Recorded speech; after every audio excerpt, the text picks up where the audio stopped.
نهائي الحلم، البرازيل وإيطاليا أفضل منتخبين في تاريخ كأس العالم حتى الآن مع ألمانيا. نهائي روماريو وروبرتو باجيو.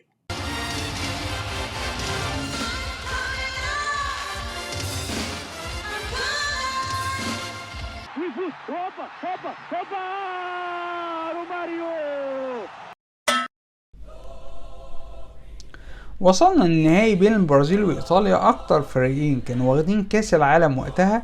كل فريق واخده 3 مرات، واللي هيكسب في 94 هيكسبه لربع مرات. والصراع في الملعب بين روماريو وروبرتو باجيو، وبره الملعب بين 2 مدربين كبار، كارلوس البرتو بيريرا وإريجو ساكي. المباراة اتلعبت في استاد روس بول في مدينة لوس أنجلوس، ودي كانت تاني مرة في تاريخ كأس العالم اللي نهائي كأس العالم ما يتلعبش في عاصمة الدولة المضيفة زي ما حصل في ميونخ سنة 74. وده كان عشان ساعة الاستاد في لوس أنجلوس حوالي مرة ونص ساعة استاد روبرت كينيدي في مدينة واشنطن عاصمة أمريكا. روبرتو باجيو كان فيه شكوك حوالين مشاركته في النهائي عشان كان عنده آلام في فخده اليمين. كمان فرانكو باريزي اللي خف من إصابته اللي أصيب بيها تاني ماتش ضد النرويج، في حين إليساندرو كوستا كورتا كان عنده إنذارين. وكان في شكوك برضو حوالين دينو باجيو وديمتريو ألبرتيني، بس كله لعب في الآخر. البرازيل ما كانش عندها غيابات، وتشكيلها كمان كان سهل توقعه لأن بيريرا من دور 16 بيلعب تشكيل ثابت، واضطر يغير الباك الشمال لما ليوناردو اتطرد ماتش أمريكا ولعب برانكو مكانه، وثبت برانكو بعدها، وهو فعلا التشكيل الأساسي للبرازيل لعبت بيه الماتش النهائي.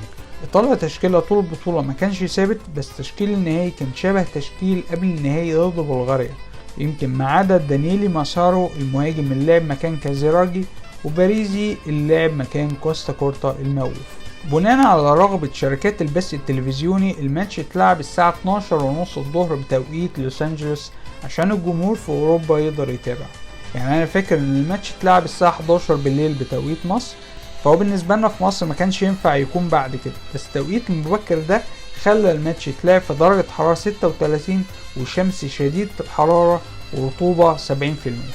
حكم المباراة الحكم المجري ساندرو بول، كان حكم 3 مباريات في المونديال ده قبل مباراة النهائي، والحقيقة انه كان حكم ممتاز، بس مونديال 94 كان هو المونديال الوحيد له. بعد 20 دقيقة الفريقين كانوا مقفلين، كل واحد بيحاول يبني هجمة، بس محدش كان بيغامر بالزيادة العددية، ويمكن الوضع ده استمر اغلب فترات الماتش.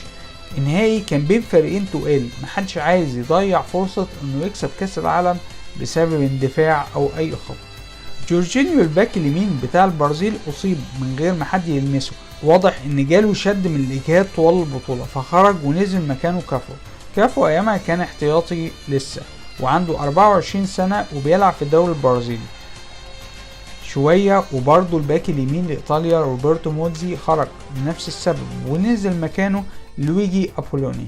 آخر ربع ساعة من الشوط الأول البرازيل كانت أخطر وماسكة كورة أكتر بس بدون أهداف. الشوط التاني كان ممل أكتر، كار وفر ومحدش عايز يخاطر، وهي نتيجة 0-0. والحقيقة إن فرانكو باريزي برغم بعده عن الملاعب الفترة دي، إلا إنه كان واحد من نجوم المباراة، صاحي لأي هجمة وبيقود الدفاع ضد هجوم البرازيل الشرس، وفي نفس الوقت كان بيحاول يبني هجمات ويتقدم وقت اللزوم. خلص الماتش كده ولعبنا وقت اضافي، والوقت الاضافي انتهى عشان نلعب ركلات ترجيح لأول مرة في تاريخ كأس العالم. انتهت الضربات بفوز البرازيل 3-2، وإيطاليا لتاني مرة على التوالي بتخسر كأس العالم بركلات الترجيح، والمرة دي ضيعوا 3 ركلات ترجيح، باريزي وماسارو، وأشهرهم طبعا روبرتو باجيو والبرتيني وإيفاني سجلوا، في حين سجل البرازيل روماريو برانكو ودونجا وضيع مارسيلو سانتوس. يمكن أريجو ساكي علق وقتها ان الخسارة بركلات الترجيح ممكن تكون خسارة غير عادلة. بيريرا رد وقال ان ركلات الترجيح هي افضل الحلول المتاحة حاليا، خصوصا اننا مش ممكن نعيد الماتش زي ما كان بيحصل زمان ونجبر اللعيبة على لعب 90 او 120 دقيقة كمان. البرازيل طبعا دخلت في نوبة كبيرة من الافراح والمهرجانات بعد الفوز بالمونديال اللي اخر مرة كسبوه فيها كان قبلها بربع قرن. بس وسط ده فموت سائق الفورمولا ايرتون سينا قبل المونديال بشهر ما تنساش، ولاعيبة كتير رفعت لافتات للرسالة. البرازيل في 94 غيرت اسلوبها ومالت اكتر للتوازن بين الدفاع والهجوم عشان ما يتكررش سيناريو 82 لما البرازيل كانت فعلا بتمتلك مواهب كبيرة، بس ايطاليا قفلت كويس واصطادوهم بالمرتدات. ظني ان ده كان السيناريو اللي بيحلم بيه ساكي، ان البرازيل تلعب لعب مفتوح، وساعتها باجيو ما كانش هيرحمهم، بس بيريرا واضح انه فهم ده ولم ينساق للعب الهجومي.